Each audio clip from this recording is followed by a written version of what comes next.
Hello and welcome to this special BBC News live stream where we are hoping it is second time lucky for the launch of the world's most powerful rocket. Let's take you live to Texas in the US and the SpaceX base, and there you can see on the launch pad Starship. It is 120 metres tall, and you'll remember if you were with us on Monday that we were expecting it to go up then, but there was a little bit of a technical issue. Well, we are back today, and as you can see, T-minus 31 minutes until they hope to launch it. Let me bring in our science editor, Rebecca Morell, who is watching this with me. Rebecca, what happened last time as to why this didn't go up on Monday? Yeah, it feels a bit like Groundhog Day, doesn't it? Back again to talk about Starship.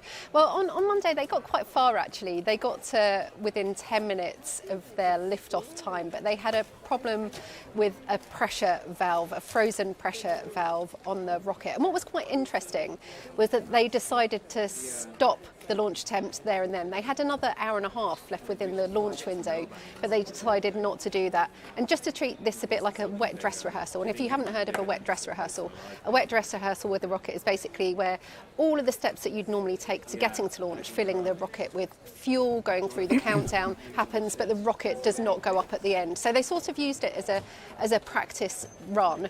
The issue with the valve, we think, is fixed. I mean, it must be, because they're going ahead with it today, and it all looks quite good so far. So it's going to be interesting to see what happens. I mean, I'd add a word of caution, like I did on Monday. It wouldn't be unusual, it wouldn't be unexpected to see this launch attempt scrubbed, cancelled again. It's the first time this rocket has launched, and they're going to be ultra careful at this stage, but you never know, we might see it go up, and I mean, that will be sort of interesting to see. This is the biggest rocket ever built, it's the most powerful rocket ever built, and there are a lot of unknowns. You know, it could be explosions, it could be liftoff. It's you know, Elon Musk has said the chances of this actually succeeding are fairly low, so definitely one to watch. OK, Becky, just remind us, this is a massive rocket, isn't it? 120 metres tall. We can see it there waiting to lift off. This has never been done before. No, that's right. So they have tested the top bit of the rocket. So the rocket comes in two parts. The bottom part is the booster. It's called the Super Heavy booster. It has a massive 33 engines. Put her in vision. The top of the rocket is called Starship. And the whole thing is called Starship, but confusingly, the top is called Starship too. Now, they have done tests with Starship where they have launched not very far up, only 10 kilometres or so, and tried to land Starship. Quite a lot of those have been explosive. They haven't gone to plan, but one of them you did see a landing. With the bottom bit of the rocket, the Super Heavy booster, they've done a static fire, which is basically where the rocket is sort of tethered and it blasts its engines, but it doesn't fly anywhere. So this is the first time the two bits of the rocket have flown together, and what they're attempting to do with this is to send it up. So if all goes to plan, you'll see it launch. It will go up, and then the Super Heavy booster, the bottom bit of the rocket, will detach, and that will come back down. Not for a landing, where it actually tries to sort of land on a barge, this kind of thing we've got quite used to seeing with SpaceX, but actually a controlled landing, we think, in the sea. So you might see it hover vertically in the sea and then flop in. But the Starship, the top bit of the rocket, the spacecraft bit, that's going to carry on for an almost complete circuit around the Earth. And then that's going to come back in and land in the ocean off of the coast of Hawaii. Not a controlled landing for that one. That one's just going to come down. And they're not looking to recover either bits of those rockets either. They're just going to be lost to the ocean. So, but whether all of that happens remains to be seen. You know, there's that, if all of that happens, that would be sort of an ultra successful test. We're not quite sure how far this is going to get today, so we really are watching and waiting and sort of seeing what happens. Yeah, we can see the SpaceX employees who are all there waiting for this liftoff. This is a big moment for Elon Musk, isn't it? Yeah, that's right. I mean, SpaceX is a very successful company, but you know, he's been talking about wanting to build and launch a big rocket like this for years and years now, and really Starship has been his aim. You know, it's an incredibly powerful rocket. It's the rocket he wants to use to get people to the moon. NASA are going to use it to get astronauts down to the moon, so it's an integral part of NASA's Artemis program. But he also wants it to take people to Mars as well. I mean, now that's going to be a really, really long way off. That's going to take a long time to happen, but this would be the first step in doing that. And what's important to say as well today, so today is the first test of this rocket, but we're going to see lots more of them fly, because SpaceX's approach, unlike NASA tends to build a rocket and it has to be successful, it has to go up, and that's its first mission. That was the case with the recent mission that went around the room, the Space Launch System rocket. SpaceX, they tend to have lots of rockets on the go. So they launch one, it works or doesn't work, they change it a bit, they launch another one. So they've got lots in the shed ready to go. So this is probably going to be the first of these kind of test flights that we see today, and we'll see them get through a lot of rockets, I think, before we kind of get to the final version, which is human rated, you know, that is okay to put people on board. So there's going to be some way to go with this. Yep, well, Elon tweeted 10 minutes ago, Starship on track to launch, so about 26 minutes away. There are a lot of people we saw on the feed actually gone out to watch this in Texas. Becky, give me an idea. They do have to get permission for this to clear all the area in case some of that debris, if it does go up, where it comes down. Yeah, that's right. So there are all sorts of road closures in place, airspace closures. And I mean, that's how people have kept a track on when the rocket is going to be launching. So you look for these sorts of notifications that come out. There are automatic Twitter accounts which send them out. So you get an idea of which bits are closed off. The launch site is in Boca Chica in Texas. A lot of people will have gone there, but they're going to be standing quite a long way back from the rocket. I mean, remember, this is a bit of a beast of a rocket. It's incredibly big, it's incredibly powerful, it's being filled with a lot of fuel, and basically, remember, a rocket launch is kind of a controlled explosion. So if something goes wrong where that explosion isn't controlled, you don't want to be anywhere near this thing. So that's why, you know, there is sort of an exclusion zone where people can't be, but lots of people lining the beaches to see this rocket go up. So they did it again last Monday too, but no luck then, but maybe they have a bit more joy today. Yeah, fingers crossed that them and us have a little bit more joy. We can see the pictures there of these rockets. There's 30 of the engines. There's 33 of them, isn't there? Yeah, that's right. So, I mean, that is a lot of engines. So if you think about NASA's Artemis rocket, the Space Launch System, so that flew last year, and that's the most powerful rocket that NASA has ever built. That had 4 huge engines. This has 33 of them. It's really unusual to get that many rocket engines on a rocket, and you have to get them all to sort of work in concert to fire at the same time, and that's what provides the enormous power, the thrust. This is the force that propels a rocket through the air. Now, if we compare again to the Space Launch System, NASA's rocket, this has about twice as much thrust as that. I mean, we've never seen a rocket as powerful as this fly.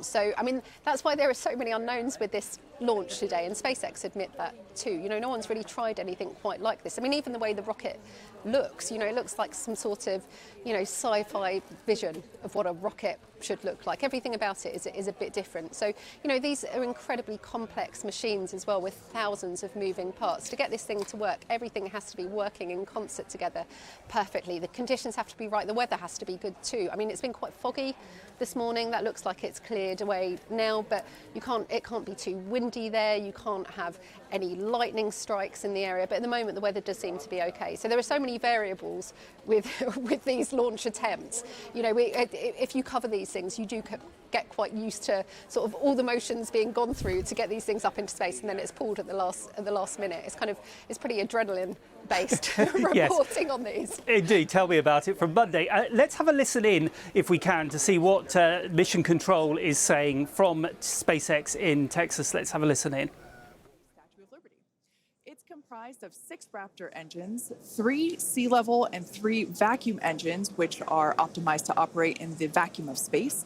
And they provide a maximum of 258,000 tons of thrust in vacuum. Spacecraft is also outfitted with 4 flaps to help aerodynamically control the vehicle's attitude, which you can see those 2 forward flaps there on your screen now.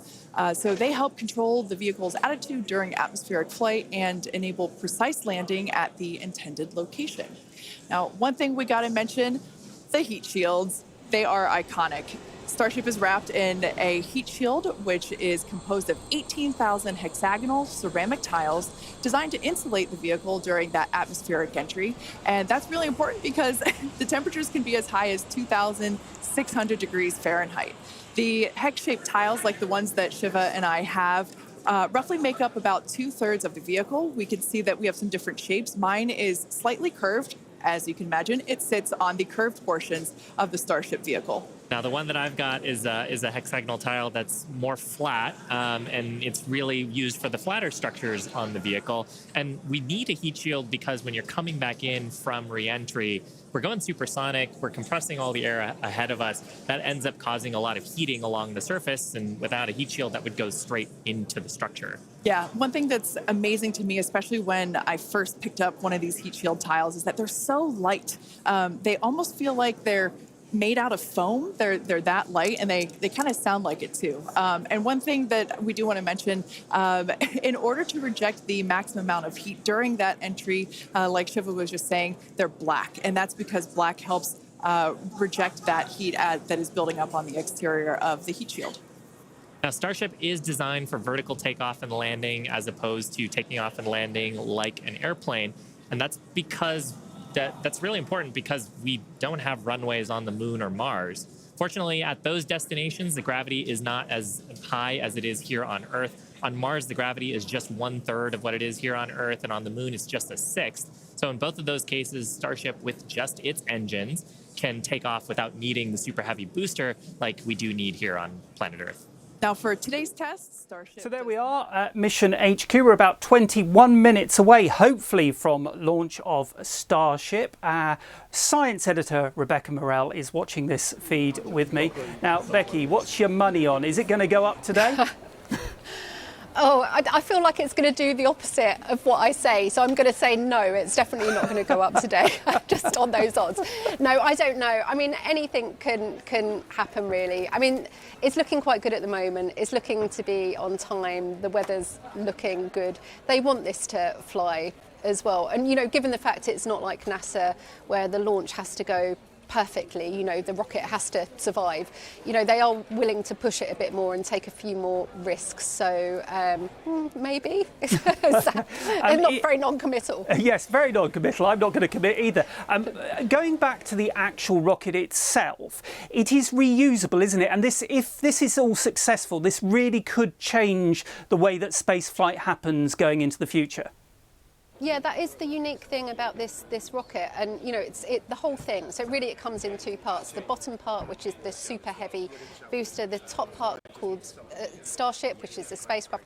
Both of those eventually will come back down to Earth to land, to be refueled, put back together, and ready for the next mission. Now, the key thing with this is it really would reduce the costs of getting these rockets into space, of taking stuff into space, because really the cost would only, in the end, you have to take into account the fuel. You're not having to constantly build a new rocket every time you want to put something up. So over time, the idea is that this will significantly reduce the cost of what you can put up into space. But it's going to take a while to get there first. And they've got to get both bits right as well. You know, landing the super heavy booster, well, that's going to be sort of tricky enough. Landing the spacecraft on top, the Starship section, you know, both of these kind of like come back in, hover vertically, and then come down. And the idea eventually is for them to be caught by the robotic arms of the launch stand. They're called sort of chopsticks, which are going to catch them as they come down. Which, you know, I mean, that does sound totally kind of science fiction like. So they're kind of caught by the launch stand, ready to go up again. I think there's a picture of the launch stand there now. Those arms are the thing which are going to sort of catch the rocket, but not this time. They're not going to try that. Both bits are going to go into the ocean. The super heavy booster is going to go down in the Gulf of Mexico, not that far. It's going to separate a few minutes after launch time, and the Starship spacecraft at the top, that's going to go nearly all the way around the Earth and come down off the coast of Hawaii. So no catching bits of rocket this time round. Okay, let's dip back into Mission Control and have a listen to what they're saying to see where we are at about 18 minutes, hopefully, to go. Fully reusable vehicle that's capable of carrying a huge amount of cargo and a lot of people to orbit and have a pretty quick turnaround. The idea is to effectively reuse launch vehicles just like airplanes. Yeah, imagine if you had to wait for a new airplane to be constructed every time you wanted to fly. You'd rarely go anywhere, and for most of us, it would be completely unaffordable. In order for us to get to Mars and back with lots of people, lots of cargo, multiple times, reusability really is a must. In advance of our first missions to Mars, Starship will execute a number of missions with both cargo and people, starting with Earth orbit and eventually expanding to the Moon and beyond. Now, in the near term and a bit closer to home, Starship will also be critical to other programs. Once fully operational, it'll deliver the full-size and upgraded version of our Starlink satellites, and that's super exciting because our next-generation satellites represent a step forward in Starlink's capabilities and will allow us to connect millions of more people around the world with high-speed internet to watch launch webcasts. Such an exciting future ahead of us, but first, let's talk a little about how we got to where we are today. Now, Starship's testing ramped up in July of 2019 with our Starhopper prototype, sort of a short version of the Starship that we see today. There's a great photo of it. It was just over 18 meters tall. It had a single Raptor engine, and we had it to test fly and perform low-level altitude maneuvers and attempt landing. The initial test flight, or hop, reached about 20 meters in altitude. That was followed by the one that you've got on your screen here. This was our 150-meter altitude hop. We went up, took a little jaunt away, about 100 meters or so away from the launch pad, used that Raptor engine to fly and actually land. And actually, this hopper is actually down at Starbase now. Yeah, I love this shot. It's just so fun to see it fly. After a series of 150-meter hop tests with earlier prototypes, the Starship program saw a major breakthrough during a test flight of the vehicle known as serial number 8, or SN8. You can see it there on your screen now. In December 2020, SN8 demonstrated a first-of-its-kind controlled aerodynamic descent and landing flip maneuver. 2 words, belly flop. The SN8 prototype rose to an altitude of 12.5 kilometers or 7.8 miles and conducted a belly flop maneuver, which you see there, during its descent. While it didn't stick the landing, the test was a major milestone in the development of Starship. In fact, we should be able to see that unfortunately failed landing. Boom. It was fun to watch, though. Rapid unscheduled disassembly, but learned a lot of data. Now, the testing continued on to prototype serial number 9. It took a 10-kilometer flight. That's about 6.2 miles up. In February of 2021, we had a nominal ascent. We executed the... So there we are. That is the live feed from SpaceX in Texas. They're talking about what they've been going through to get to this point. Let me bring in our science correspondent now, Jonathan Amos, who was also with us on Monday when we were hoping it was going to go up. He correctly predicted that it wouldn't go up. So, John, what's your money on this time round? Yeah, well, it's difficult, this stuff, right, Nikki? So we'll see. I still think, the really hard thing for this rocket is to get all 33 engines at the base to fire in unison, to work correctly together. And I think, by the time they come to launch, because at the moment, the winds are looking okay, the weather's looking at the cloud, they're not running any technical issues just at the moment. All of that looks great. So it looks like, fingers crossed, we will get into that final moment in the count. But then they hand over to the computers. It's the computers that have to decide whether at that moment, T0, they actually let the rocket go. So at about 8 seconds before, they will start to ignite the engines underneath. And the computers will check them. They do it very, very fast. It's in milliseconds. They'll check that they're running at the right temperature, combustion pressures, all of that kind of thing. And only when the computers are happy that it's all going will they give the command to release the rocket and let it fly skyward. Now, I've seen this on other rockets where the computers go, I'm not sure, let's not go today. And so you get into that moment where you're starting to see some activity, you're starting to see some flame, and actually they shut the whole thing down. And we've seen that with the space shuttle in the past, we've seen it with the Ariane rocket, we've seen it with all sorts of rockets, where they get into that moment where the computers are given that final go, no go, because they have the processing power, the sensors, to just check everything is A-OK. So my bet is that we might just get a little bit of ignition, a little bit of flame, and then we'll have to come back in a day or two. John, will they have learnt from Monday's non-launch? Well, every time you do a countdown, you do a rehearsal, you learn something. Now, if you go back to last year, you remember what is currently the world's biggest operational rocket is it's Artemis. It's the space launch system. It's NASA's rocket, which they test flew, didn't they, in was it November last year? In fact, actually, if I just move here, you can see. So this is. Oh, keep doing that. This is Starship here. This is the Saturn V, which sent men to the moon back in the 60s and 70s. And then this is the Artemis rocket. This is the one that the astronauts, when we go back to the moon later this decade, this is the one they will ride from Earth on, okay? So there's a capsule at the top here. Astronauts will get into that and they'll blast off the Earth. They will go to the moon in that capsule, and then they will meet up with the top part of Starship, and it's the top part of Starship, the ship, whatever you want to call it, that will take them down to the surface. They'll have to transfer over. Now, to go back to my point, I think we were expecting to launch sort of like February, March time, was that right? With Artemis last year, and they kept having countdowns, they kept having rehearsals, and every time they did it, they ran into some issue. And of course, it wasn't until November that they actually thought, actually, we know how to do this now. We know how to do it. And off we go. So that I mean, I'm not saying we're going to be here in November doing this, right, Nikki? I'm not saying that at all. What I'm saying is don't be surprised if the rocket doesn't go off because they see something. They're going to be extra cautious. I started with a picture at the beginning. This is a satellite image that was taken earlier this week. So this is about, I don't know what, 600-700 kilometers up, okay?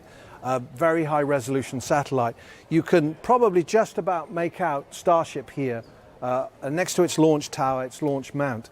If you look just to the right, you'll see what they call the tank farm. So this is where all of the liquid methane, liquid oxygen is stored just prior to being pumped into the rocket. Yeah, and John, I think if we go to the live shot, we can actually see that right at the moment as well. You can see it there on the side. Yeah, and it's puffing away. You can see liquid oxygen venting away. Now, Elon Musk is desperate today not to have an explosion on the pad, because that risks destroying all of this infrastructure. And if he destroys that infrastructure, that's going to put the project back many months. They're actually building a duplicate launch system at the Kennedy Space Center in Florida, but that's not finished yet. This is where they're going to do their main R&D over the next 2-3 years. So they need that infrastructure intact to do the next launch. So whatever happens today, Elon Musk has said, if I can just clear the tower, if it all goes bang then, and I don't damage the tank farm, that's a win. Okay. And then we'll see how far into the flight that we get. Okay, John, we're about 9 minutes away now, hopefully, from launch. I want to bring in, we talk about it a lot, I want to bring in someone who actually knows about all this. It's Dr. Adam Baker, who is actually a rocket engineer who is on holiday at the moment in the Canary Islands, but is joining us live because he is so excited about this, I hope.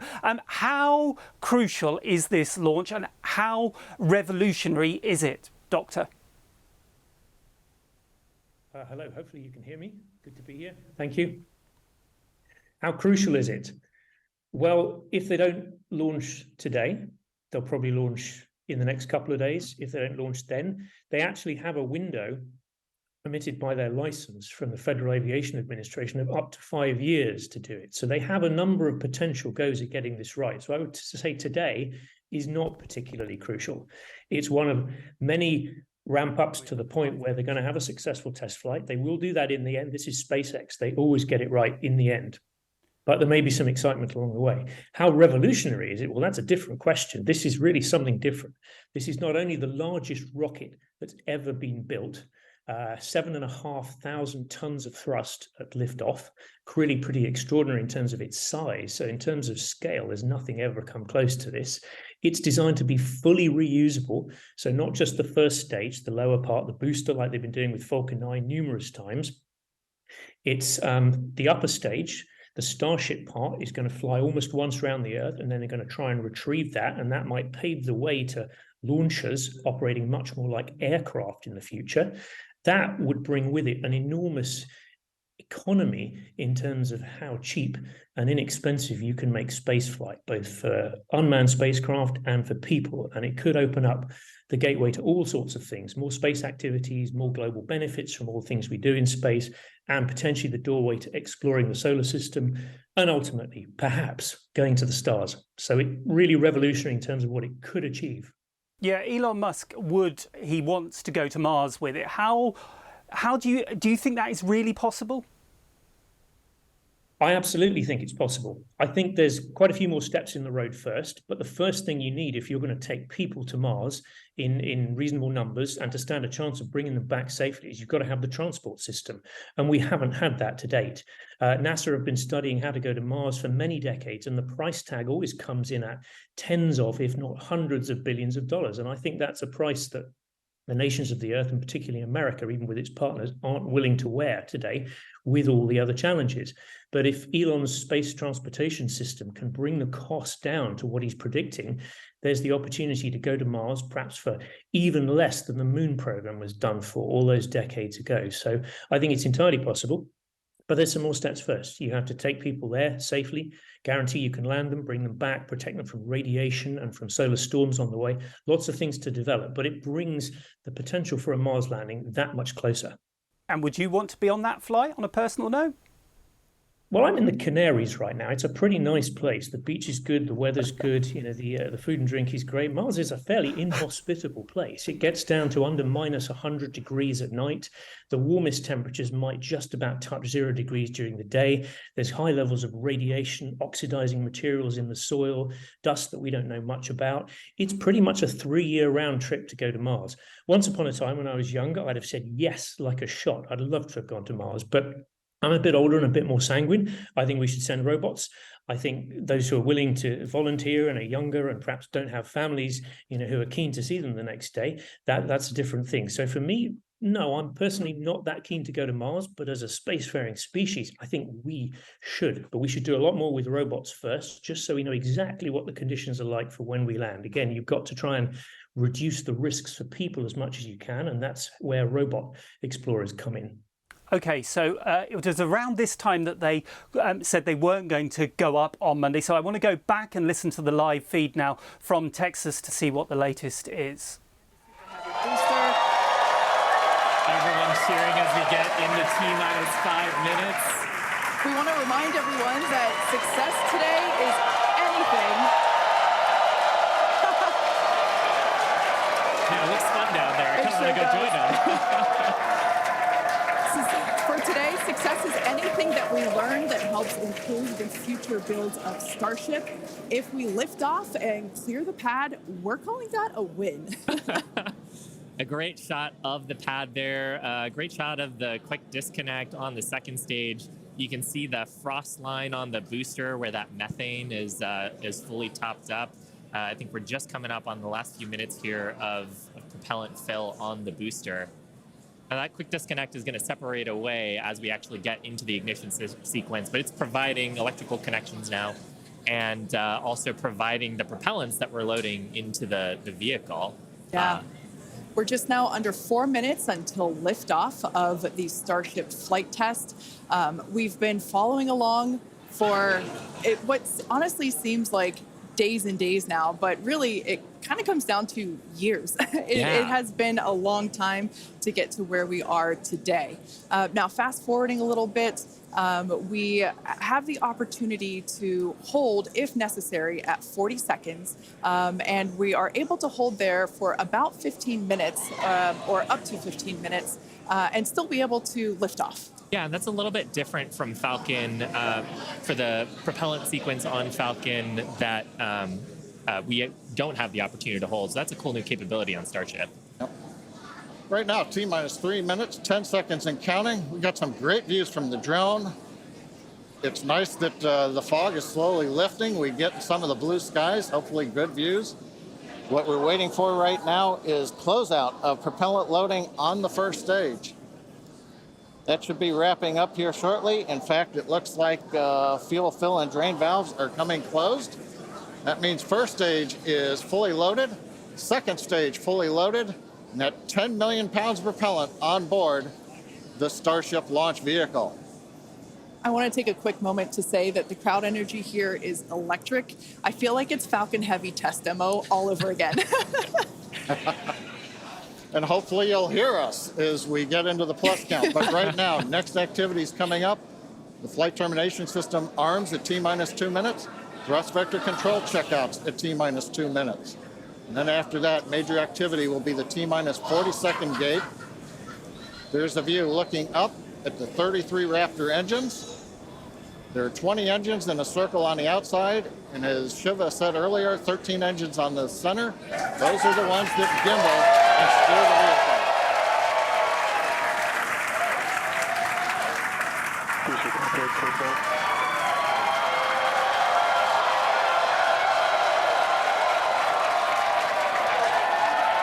I don't think I've ever seen someone so excited for TBC wiggles. Love this view. These are the 33 Raptor engines at the base of the Super Heavy booster. I think we can see those wiggles now. We're currently inside 90 seconds. Next major activity, T-minus 40 seconds. That is a gate, a decision point. We're waiting. Possibility the propulsion team may need a few minutes. Flight termination system is armed for flight. We're getting ready for T-minus 1 minute and counting. No, T-minus 1 minute and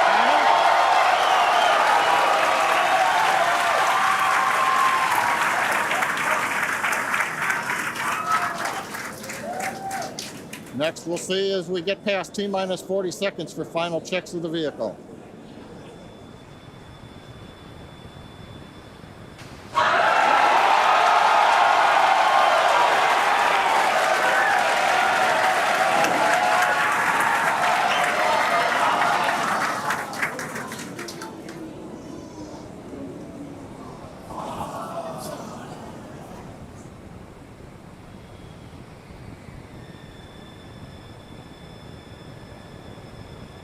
Okay, you can see the clock is recycled.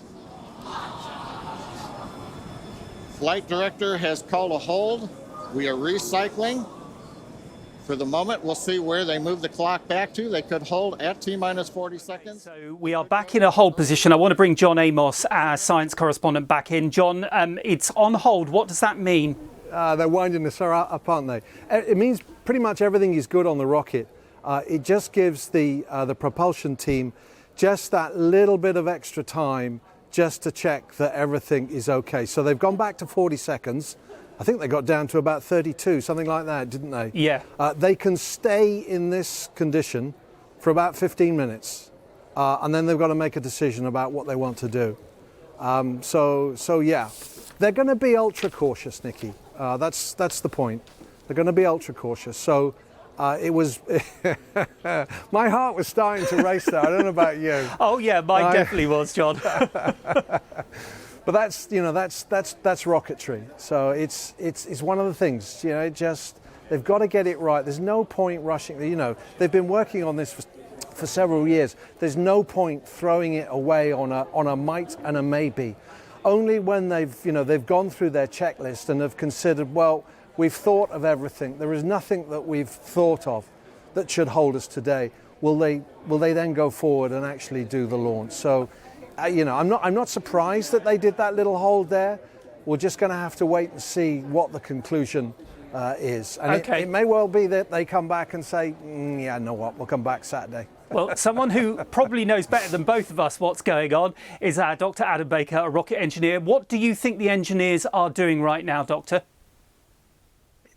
Double, triple, quadruple checking all the way up to 33. They've got 33 Raptor 2 engines ready to go, and they all need to be lighting simultaneously. So they've got to be really confident that that's ready. They'll be checking things like the pressures in the propellant tanks. They'll be checking the pressurants. They may be spinning up the turbo pumps at this point or checking them. there's a huge number of checks. It's the most complicated piece of engineering that I think we've ever built, and they don't want to leave anything to chance. They have time. Their window is open for, I think it's half an hour to an hour. So they have this ability to wait, as Jonathan said, for at least 15 minutes before they have to think about, is their propellant warming up and boiling off? I think they're going to take every opportunity to do that and check all the possible things that they can before they give that command to lift off. And even then, they have the opportunity to shut down if they need to. It's a very controllable system, so they're probably leaving nothing to chance. Okay, let's dip into the actual feed from SpaceX and let's see if we can hear what they might think is going on at the moment. And it will continue the countdown. Everyone, especially that person, is excited to keep going. Like John said, we should know shortly if we are able to continue. But as we mentioned before, we are able to hold up to 15 minutes and still be able to lift off today. Yeah, on Falcon 9, it's a little bit different. Once we start propellant loading, we pretty much have to go at the targeted time. Otherwise, the propellants can warm up and we may not have the performance for that particular mission profile. It's a little bit different on Starship. Folks, if I can interrupt, yeah, it looks like they're clearing all the flags, and we're going to release at T-minus 40 seconds. That is amazing news. Amazing. Team working quickly through their issues on first and second stages. And I'm sure all of the rehearsals and simulations that they've been doing have prepared them to evaluate this data quickly to try to get us in for today's launch attempt. So For those John of you just Amos, joining, that sounds like they are back on. Yeah, it does sound as though they're going to do it. Let's just remind people of what to look for today if they proceed with the count. So they will start to ignite those engines 7 or 8 seconds before liftoff. Hopefully we'll clear the tower. If we can get through 50 seconds is max Q. It's when the rocket is heading up and it's feeling a lot of stress through rushing through the atmosphere. That's always a good mark to get through. They'll be thrilled to have got through that. If they can get to 2 minutes and 50 seconds, that's staging. That's where the bottom part of the rocket, the super heavy booster, has done its job. It'll separate and it'll begin its return back down to the surface of the Earth, and the ship will continue on. If they get to separation and to ignition of that top part of the rocket, they will be absolutely ecstatic. Okay, Whatever John, happens I'm going to today. stop you there because the countdown clock is back on. Let's go back to Mission HQ in Texas.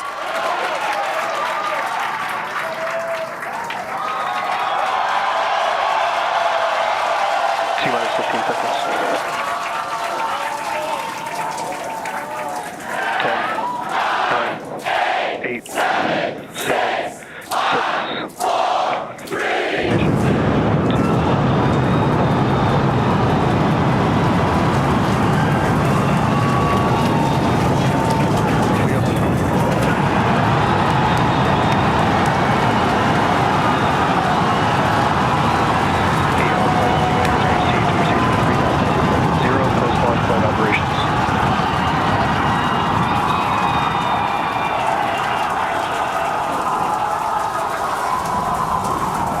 booster after chamber pressure is nominal.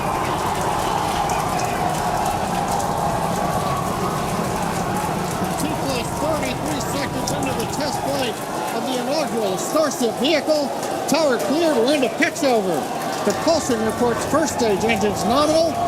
What a sight from the ground cameras at Starbase. We're flying at twice the thrust of the Saturn V heading to space. Acquisition of signal, surface proceed. We're throttled down and throttled back up. Going through the period of maximum aerodynamic pressure.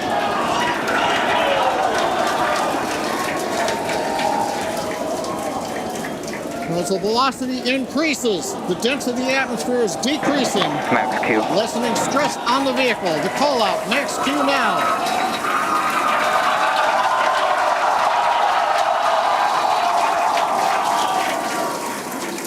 Continuing to watch the first stage as we head downrange.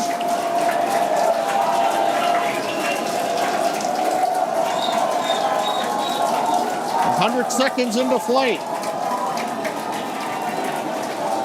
Our next major activity is going to be shutdown of the first stage. The Houston tracking station now acquiring the vehicle.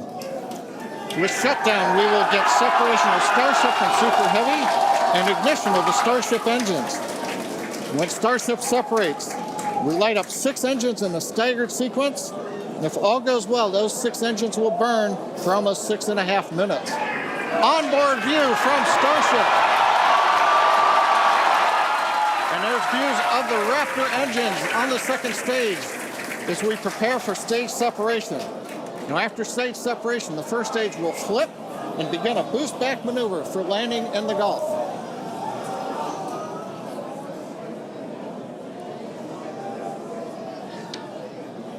So Starship is up in the air. John, what is happening now? They're talking about that first bit separating.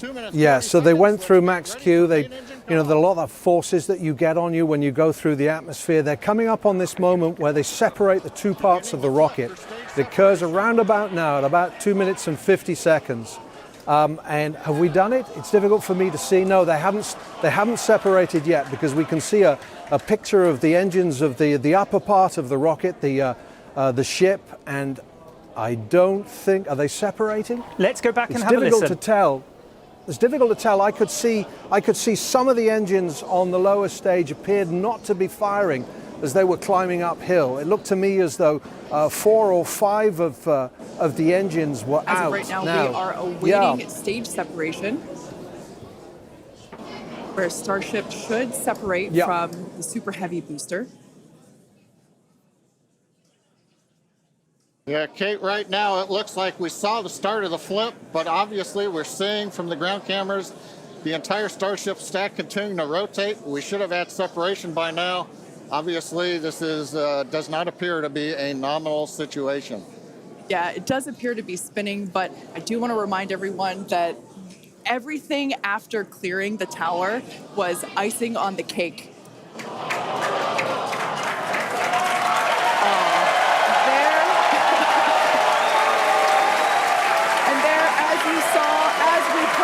An exciting end to the Starship inaugural integrated test flight.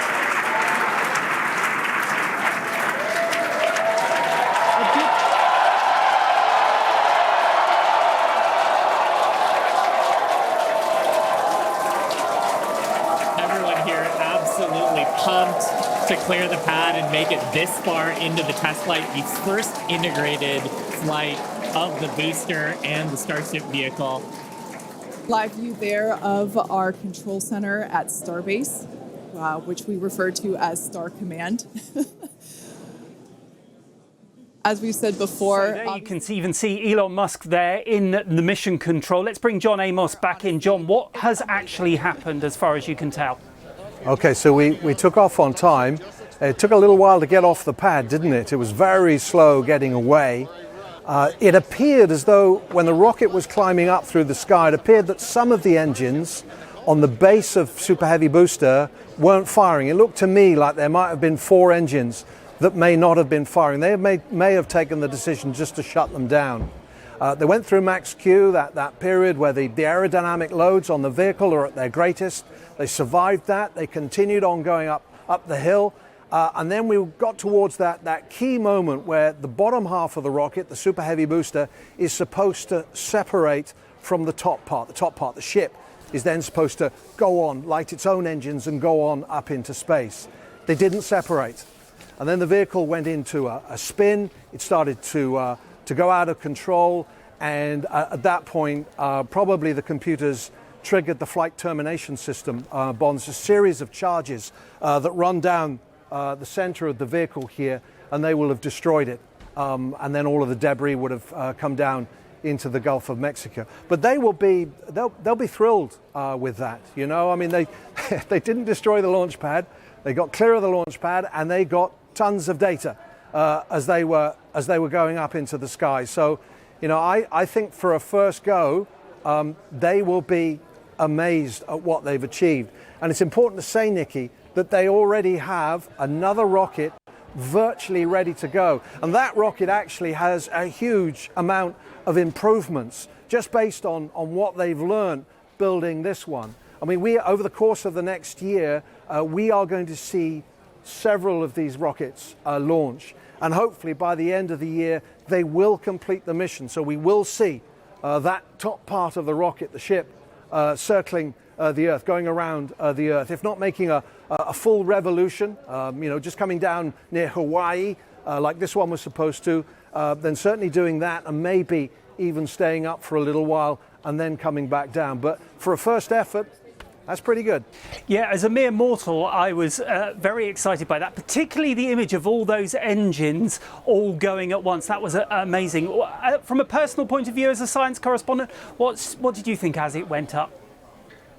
Well, it's always a nervous time when rockets climb into the sky, because there's always that 1-2% chance that something will go wrong, even on a rocket which is a veteran. I mean, if you take Europe's Ariane rockets, the very first one of those, the Ariane 5, I remember back in 1996, that failed on its first outing. We've seen a number of rockets this year already fail. The Japanese have a new version of their big rocket. That failed on its first outing. So you shouldn't be surprised. This is tough stuff. You shouldn't be surprised that it didn't work absolutely perfectly first time. This is really hard, okay? Even for these engineers who've been, many of them will have been working in the industry for, a few decades. They will have worked on many different rockets. Doing what we're doing here is completely different to what has gone on in the past. They've had to invent a way just to make this rocket. Its means of production is completely new. And this is a stainless steel rocket, right? I mean, and they make them from, sort of rings of steel and stack them one on top of the other. I mean, and they've done it outside. That's the other crazy thing as well. Yesterday I was in a satellite factory and I had to get dressed up in, all of the bunny gear suit and all the rest of it. It had to be super clean. They build these things outside, at the seaside, So it is very, very different. And, we should give them a bit of space, because they have that ethos of, test lots, and test often, and just see how far you get. Go away and learn, and then you'll get there in the end. John, thank you for being with us. I just want, before we leave this live stream, to bring Dr. Adam Baker back in. Doctor, what did you make of it? Fantastic experience. Really great to be able to watch it. I think Jonathan's really the expert in rockets now. He's covered all the significant areas.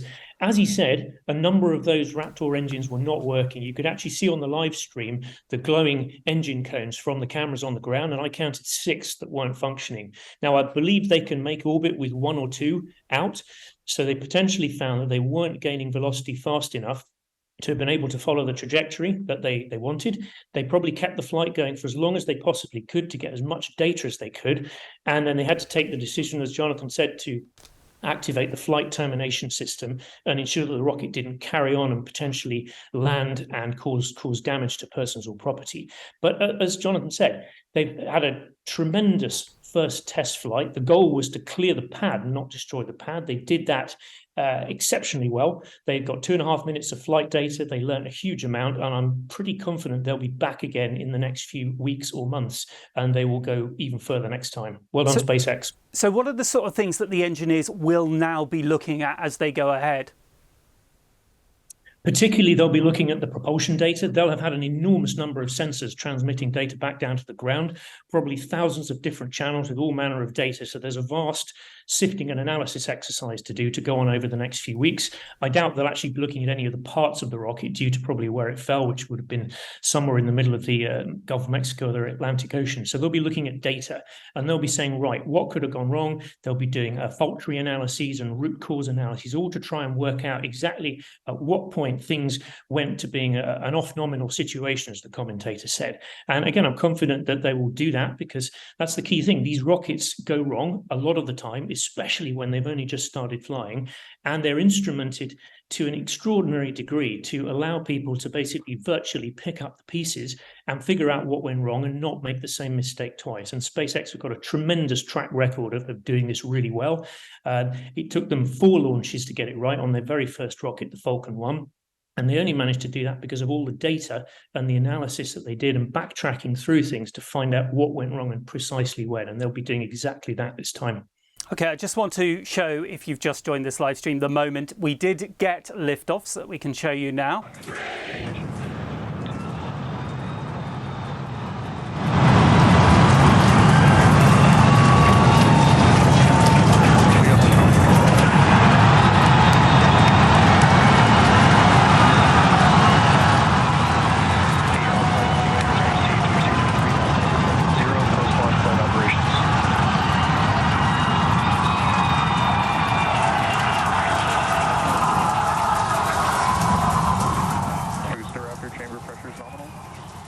So there we can see the actual liftoff. The engineers telling us a rapid unscheduled disassembly is what caused it, Doctor. What does that mean in layman's terms? So that's the RUD, the rapid unscheduled disassembly. That's engine failures. So literally the one or more of those Raptor engine chambers that work at extremely high pressures and temperatures have literally failed and broken apart. Now, the nature of the design is such that that doesn't destroy the entire rocket, but the more of those engine chambers that fail, the increasingly difficult it gets for the rocket to complete its trajectory. And the fact, again, it's credit to SpaceX's engineering that they've managed to lose several engines on their first flight and still have the rocket clear the pad and get to 2.5 minutes into flight. But basically, a RUD is an explosion, and it's things that rocket engineers are used to, but they still want to avoid. SpaceX have just tweeted saying teams will continue to review data and work towards our next flight. With a test like this, success comes from what we learn, as you've been saying, and today's test will help us improve Starship's reliability as SpaceX seeks to make multi-life planetary. And it does say congratulations to the entire SpaceX team on an exciting first integrated flight test of Starship. So that the tweets from the Starship team at SpaceX. I want to bring in John Amos. John, the bits that have come off the rocket, they will now try and go and collect them, will they? No, they'll be very rapidly making their way down to the sea floor in the Gulf of Mexico. I mean, the intention was never to recover the vehicles anyway, even if they'd had a successful flight. The booster was supposed to come back down to the surface of the water, do a sort of little hover, a vertical hover, and then topple over and sink. They'd open the valves and let the seawater go in. It would take it down to the sea floor. And likewise with the ship, if it had got all the way around the Earth to come down over the North Pacific, north of Hawaii, that too, when it hit the water, would have split most likely, and it would have been taken down into the deep as well. As I said earlier, they have a flight termination system on that rocket. So I'm pretty sure that that would have been triggered. They would have essentially blown it up. RUD is a quaint way of saying it blew up, basically. But yeah, I mean, I'm just looking at a picture here now, Nikki, of the engines underneath the super heavy booster. So 33, and Adam's maths is better than mine because it does look to me as though 6 are out. 6. Adam said 6. I wasn't sure whether it was 5 or 6.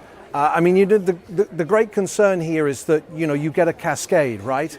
That one goes, it knocks out the one next to it, and the one next to that, and the one next to that, and before you know it, you don't need a flight termination system to destroy the rocket. It destroys itself. But they're learning from this. I mean, as Adam said, there was a huge amount of sensors on the vehicle, and for every second that vehicle climbed into the sky, they will have got a ton of data that they can take away and now apply to their next flight. And it won't be that long. As I say, they've got a super heavy and a ship in the shed at the seaside, virtually ready to go. So we will see something again in the next few weeks, months. Depends what they learn from the data. But expect to see more of these flights in Texas, and they will come quite quickly. The big Artemis NASA rocket that we had last year, it launched in November. We won't see it launch again until the end of next year, okay? That's not how SpaceX do things. They test frequently, they test often.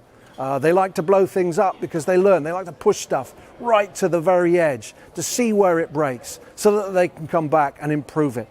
So they will do this. They will just keep coming back with more of these vehicles. They will fly them. And I have no doubt, like Adam, that very soon we will be seeing that ship, the top part of the rocket, in space going orbital.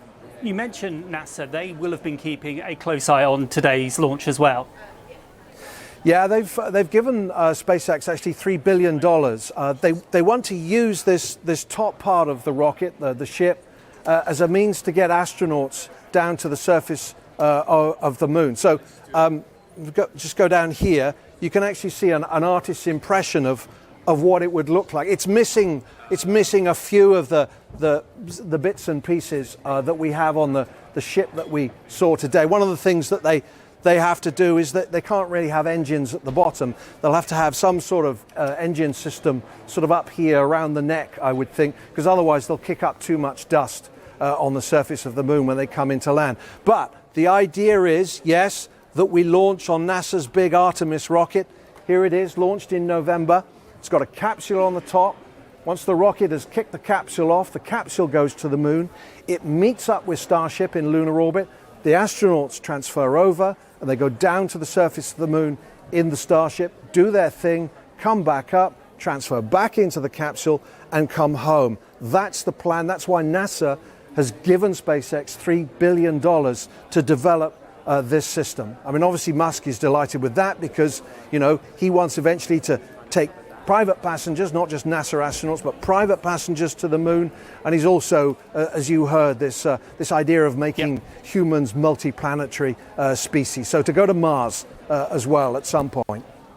John, thank you very much indeed. I have learnt today what a rapid unscheduled disassembly is, thanks to you and thanks to Dr. Baker. That's the end of this BBC News live stream. You can get more, of course, on the launch on the BBC News website and app, but we wanted to leave you with the moment that it did actually launch from Texas.